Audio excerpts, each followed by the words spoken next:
Ladies and gentlemen, I am now asking your prayers. Please pray for me. Hindi ito biro yung pinasok.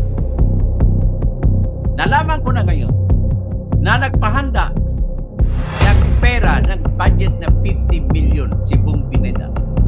Kasama yan sila ni Lito Lapid at mga grupo niya para ipapatay ako. Ito ang Istorya Pinas. Oh my God, grabe to. Engineer Bertini, Catalunya, aka Toto Kausing. May budget na sa ulo. Di umano, 50 million sa titira dito. Dead or alive. Hindi na kahina-hinalang ipapagurgor na ito si Toto Kausing, Nina Bong Pineda at Lito Lapid. Dahil sa dinami-dami ng siniwalat ng vlogger na to, mukhang magkakatotoo na ang sabi ni Lito Lapid sa kanyang interview noong nakaraan na isang bala lang daw di umano itong si Toto Kausing. Ayon pa sa isang Roberto Ocampo na isang concerned citizen na nagpost para bigyan ng babala si Toto Kausing. Sabi pa sa post na nakasulat sa salitang Kapampangan, translate lang natin sa Tagalog para maintindihan ng lahat. Pare, 50 million ang ulo ni Toto Kausing, kalbo buhay man o patay. Sila ang hari at reyna, ang dami nilang pera pare, pati nga mga NPA tinawag na nila. Sabihin mo sa kanya mag-ingat siya, mukhang Percy Lapid na naman yan. Parang regalo na kay Toto Kausing ang mga death threats. Pero dito ay managulantang itong si Atty. Toto Kausing. Sabi pa niya, welcome ang kaso-kaso na yan, wag lang patayan. Makikita sa mga sagot ni Toto Kausing na nababahala na ito at natatakot sa kanyang kaligtasan. Uhaw na di umano itong si Bong Pineda, lalo na si Lito Lapid na patahimiki ng bayaning vlogger para siguro walang kukuda sa darating na eleksyon. Ganito na ba talaga ang kalakaran sa ating bansa? Pag may magsisiwalat sa baho mo, papagurgur mo agad para wala ng kukuda. Susunod na ba na magiging Percy Lapid ba itong si Engineer Toto Kausing? Kaya dahil sa kontrobersyang ito, nagbigay ng samot-saring komento ang ating mga madlang netizen. Pakulong na sila bago pa may mangyari kay Sir Toto. Baka matulad lang siya kay Percy Lapid na pinapatay ni Lito Lapid na hanggang ngayon wala pa ring hustisya. Mag-iingat ka kasi ang kalaban mo ay mga aktor sa pelikula. Baka Batang Quiapo ang labas niyan, mag-iingat ka po. Huwag kang mabahala, Atty. Toto Kausing, makapangyarihan ng Diyos ang kakampi mo. Anumang oras pwedeng bawiin ang buhay natin. Yan ang totoong bukas sa tama lang na paraan, walang tinatago na di nabubunyag. Toto Kausing and my family, still praying and supporting for your safe and security. Ingat ka at patnubayan ka ng Panginoon. We love your program.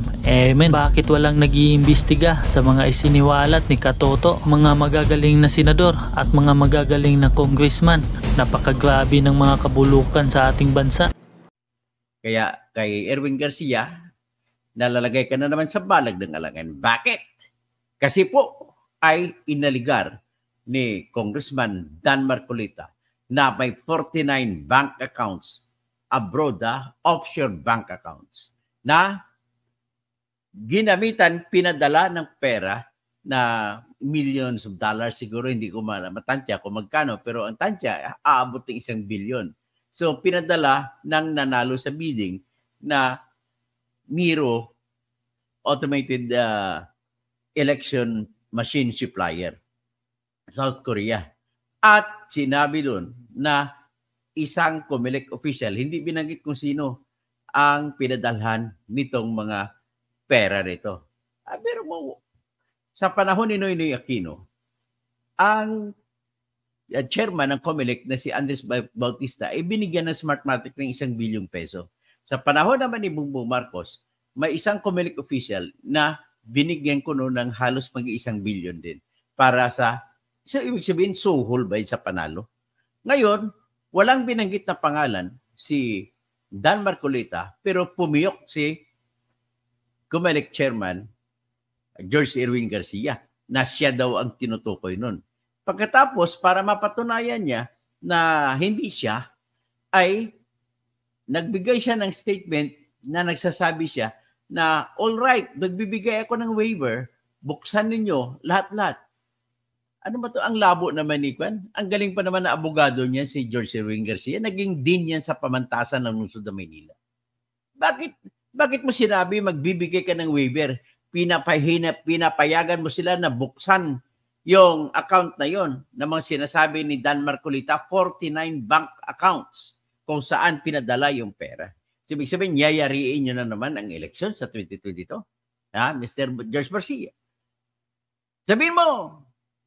So ngayon, ang tanong ko, nga medyo lumabas ang kahit pag matalino ka at ikaw ay nahuli na nagnanakaw ng pera, ay nabububo ka. Parang yan ang tingin ko sa iyo. Pasensya ka na, George. Ang nangyari ngayon, nagbigay ka ng statement na, sige, para mapatunayan na ako'y hindi guilty, hindi guilty, buksan nyo ang mga accounts. Uy, alam mo naman yung may tinatawag tayo na bank secrecy law. Hindi mo kaya pwedeng buksan yung bank accounts ng tao kung wala kang pahintulot sa may-ari ng bank accounts. So ngayon, sinabi mo, Mr. George Erwin Garcia, na hindi ikaw ang may-ari ng bank accounts na kung saan pinadala yung pera galing sa South Korean company na Miro. Para yan sa Sohol ba yan? Na nanalo sila sa bidding para mag-provide ng counting machine, electronic counting machine? Sohol ba yan? Ikaw lang makakasagot yan, magpaliwanag. Pero bakit? Ang una kong tanong, bakit ka pumiyok kung hindi ikaw yun? Pangalawa kong tanong, kung hindi ikaw yun, kanino ba dapat makiusap ang Miro para mananalo sila sa bidding? Di ba siyempre sa chairman, alangan naman sa janitor ng Comelec makipag-usap. Alangan naman sa ordinaryong commissioner ng Comelec makipag-usap. Di ba? That makes sense, Mr. George Erwin Garcia. Bilib ako sa pagkatalino mo, pero dito nabubo ka. Bakit? Unang-una, alam mo yung bank secrecy law, ang may-ari lamang ang pwede magpahintulot na bubuksan ang bank account. Ngayon, kung ang bank account na sinasabi ni Representative Dan Marcolita ay 49 at ikaw ang nagbigay ng pahintulot na buksan yon para mapatunayan mo na walang pera dumating sa buhay mo, paano mo magangyari? Paano igagalang yun? Ikaw ba may-ari na ikaw magbibigay ng pahintulot? Well, sagutin mo yan. Natatawa tuloy ako. Kahit sinong ordinaryo, hindi abogado, alam yan. Ang tanging may pwedeng magbigay ng pahintulot na buksan ang bangko na isang account ng isang tao ay yung may-ari ng account. Bakit? Ikaw ba may-ari ng account to? No, 49 accounts, Mr. George Garcia? Just asking. Okay. So ngayon, ang nangyari, nag-isip tuloy ako na malalim. Tutuloy ko pa ba itong pagtatakbo ng pagkasenador?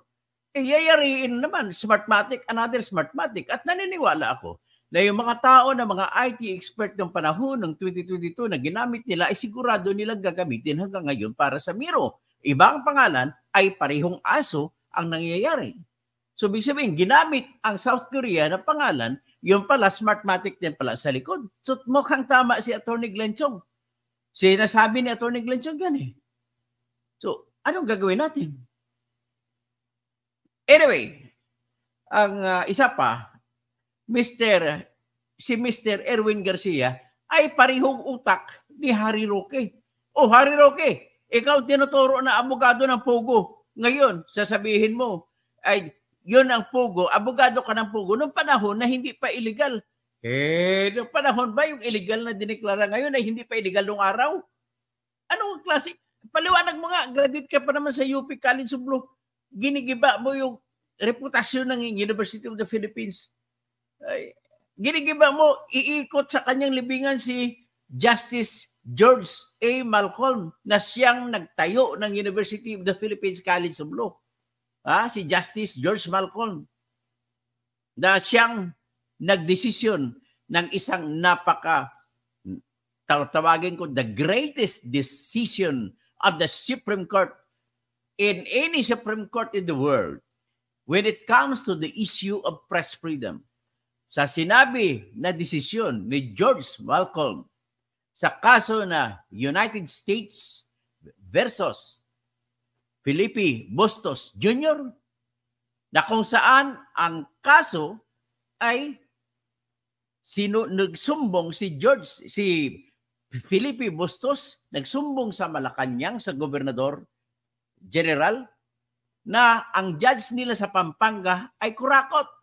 So itong judge sa Pampanga na nagagalit, kinasuhan ngayon si Felipe Bustos. So, ang rason niya, sinabi naman doon ni George Malcolm, karapatan ng kahit sino mamayan ang mag-criticize, ang magpupuna. So, hindi mo pwede yan tanggalin.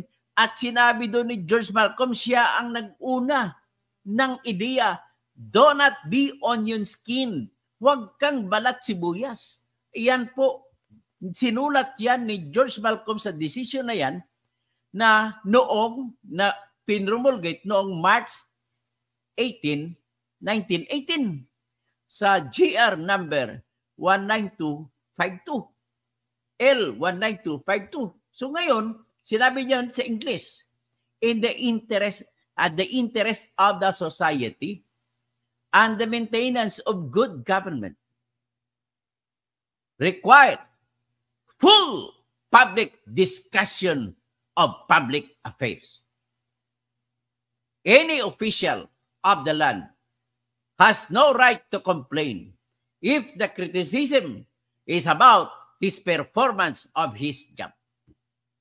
Rising superior to any official of the land, to the President of the Philippines, to the President of the Senate, to the Speaker of the House of Representatives, to all congressmen, to all senators, is that public interest, the interest of the society.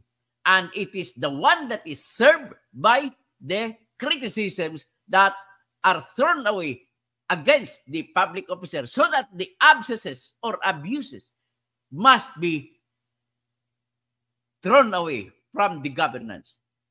Biro mo, mas mauna pa si George Malcolm, mas nauna pang Philippine Supreme Court kaysa United States Supreme Court sa paglalabas ng ideya na ang mga opisyal ay ng bayan ay walang karapatang kumaso kung sila ay nilibel ko, no?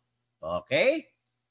Galing na ni George Malcolm. Naunahan pa niya yung New York Times case versus Sullivan na pinalabas ng United States Supreme Court noong 1964.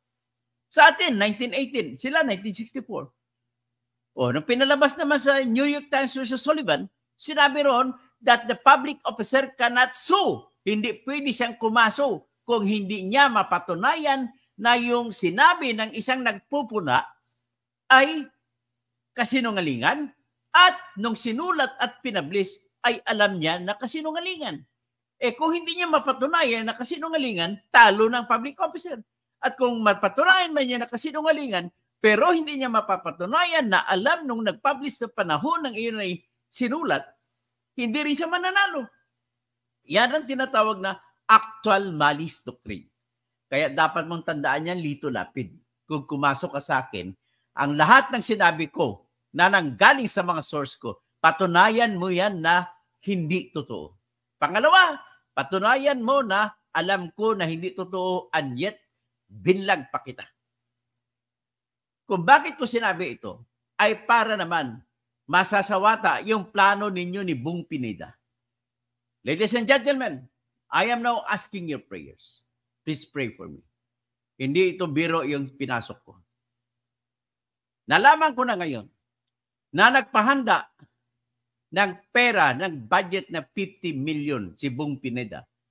Kasama yan sila ni Lito Lapid at mga grupo niya para ipapatay ako. O, para mapatunayan, hindi ko naman alam kung talagang totoo, pero pinost pa sa Facebook nung nagmamalasakit sa akin. So, anong sinabi niya?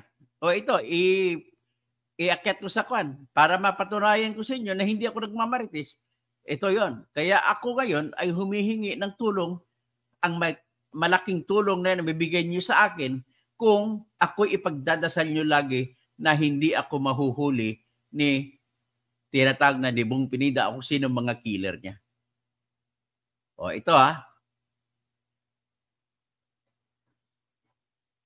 O, hinahanap ko lang. O, yan. Basahin ninyo. Nilagay dyan, nakasulat sa salitang Kapampangan. Nakasulat sa salitang Makapampangan. Ang sinabi, basahin ko, hindi na ako marunong mag-pronounce, no? Ng salitang Kapampangan. Pero sabi niya, pre, 50 million bounty, Toto Kusing Kalbo, dead or alive. Siyempre, Nino Paring Hari at Reyna, pera paila karakal da pare, patumba diyan, dakal ni Balu, karakal a pera, yan pare. Yan pre, pati NPA inayos, dalan naman. Sabihan mo, sabihin sa akin, kaya mingat siya, mag-ingat daw ako. Persilapid na naman yan. Ibig sabihin, gagawin akong persilapid. Any ata, Salese, in Pampanga, pre-legit yan, connect to the dot. Yan ang sinabi. Ngayon, tinanong ko ang mga client ko na mga Kapampangan kung anong ibig sabihin yan. At binigyan nila ako ng tinatawag na translation. Babasahin ko ang translation na binigay sa akin. Kung anong ibig sabihin yun sa Tagalog. Ito yung babasahin ko. Mula sa aking kaibigan. Hindi ko nabanggitin pangalan kasi baka mapag-initan siya. So ito yung sinasabi. Good PM, attorney. Itong translation mula sa Kapampangan. Sabi niya, pare, 50 million ulo ni Toto Kausing, patay man o buhay. Sila ang hari at reyna. Ang dami nilang pera, pare, pati mga NPA. Tinawag na nila. Sabihin mo sa kanya, mag-ingat siya. Mukhang isang persilapid na naman yan. Kailan pa? Kaya magiging maayos ang Pampanga, pare. Totoo yan. Connect yan sa dot. Ibig sabihin, connect yan sa loob. So, yan po ang aking pinapasabi sa inyo. Wala naman kayong maibibigay sa akin na tulong. Pwede siguro, mabigyan nyo ko ng budget para madagdagan ang aking mga budget kung paano. Tapos, at bakit naman magagalit si Bong Pineda sa akin? Kung hindi siya konektado, di ba? Sabi ng asawa niya na si Lilia Baby Pineda, hindi niya alam nung ginisan niya si Mayor Jing Capil, hindi niya alam na bakit ikaw, Jim, mayroon palang pugo sa purak, hindi namin alam. Oh. Di ba? So, ngayon, kung hindi pala ninyo alam, hindi kayo connected. Eh, bakit kayo magagalit nung sinabi ko na alam nyo, nagkunwari lang kayo? Ang alam naman ng buong bayan na hindi makapagpalaro ng kahit anong kasino o pogo ang sinuman sa Pampanga kung walang pagpapaalam at kung hindi pumayag si Bong Pineda. O ngayon, para maipakita nila sa buong kabalin nila na wala silang kinalaman dyan, nagsagawa pa ng kunwaring raid doon sa Purak, Pampanga, sa Barangay Senyora, na mayroong isang isla-isla, may swimming pool, at mayroong pang tunnel sa ilalim. Tapos, may firing range pa sa ilalim. Hello? Pinaread nyo? Kayo may-ari? Pinaread nyo? Ano? Ginagawa nyo king ko yung mga Kapampangan Mga Kapampangan, panahon na po na mimingat kayo. Mga dakal, mga Kapampangan. Dapat magbuto kayo. Huwag nyo nang iboto ang mga Pineda. Sekreto lang yan. Iboto nyo kung sino mga kandidato na malakas dyan na lalaban sa kanila. May balita ako na may tatakbo dyan. Sa tingin ko, maayos ang tatakbo dyan. Mr. Balayan ata. Narinig ko. Parang, o di kaya si Bailon. Mr. Bailon ata. Mr. and Mrs. Bailon. So, yan po ang nakikita ko. So, ngayon, 50 million daw ang ulo ko, buhay man o patay. So, yan lang aking masasabi. Humihingi lang ako ng tulong sa inyo, tulong na dasal. At yan lamang po. Hanggang dito lang muna. Nasabi ko na si Harry Roque, nasabi ko na patungkol kay George Erwin Garcia. Ay gusto ko kantahan si George Erwin Garcia sa kanta na aking na-compose. Sirang-sira ka, George! Sirang-sira ka, George!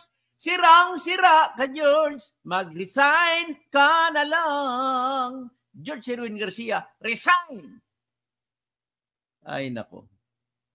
Tapos ang isa pa, i-wrap up lang natin, si Alice Go, hindi dumalo kanina. So palalabasan na ng warrant of arrest.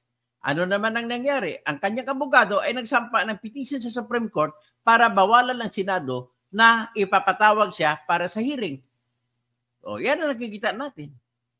Pagkatapos, sa hearing naman, doon sa House of Representatives, ay tumuga na naman ng bagong pasabog yung nagtatago na si Colonel Eduardo Asierto na nakatanggal ng balbas na, malinis na. Kung saan man siya ngayon, hindi natin alam. Sinabi niya na, in-identify niya na si Digong, si Bato, si Bongo, si Oscar Albayalde, si Wilkins Villanueva, si Aaron Aquino. Sino pa na mga ulo ng drugs, mga dragon na mga drugs sa Pilipinas. So, iboboto niyo pa ba yan? Tapos, si Bato, baka manalo pa kasi ang sinaan na dinig ko, girlfriend niya yung isang komisyoner na si Amy Pirolino. Amy Pirolino, mag-resign ka na. Nakakahiya naman yan. So, yun lang masasabi ko muna sa ngayon. Mag-shoutout na lang ako. Arturo Isremoral. Dr. To, wala kang pinag-iba kay Percy Lapid. Inday Tambal Lustay. Dapat si Atty. Rowena Guanzo na lang ang chairman ng Commission on Election. Arturo Isremoral. Si Inday Tambal Lustay, sino? Supermom? Sabi niya, si Derek Alonstet, basta Ilonggo, matapang, may panindigan, mabuhay ka, Dok.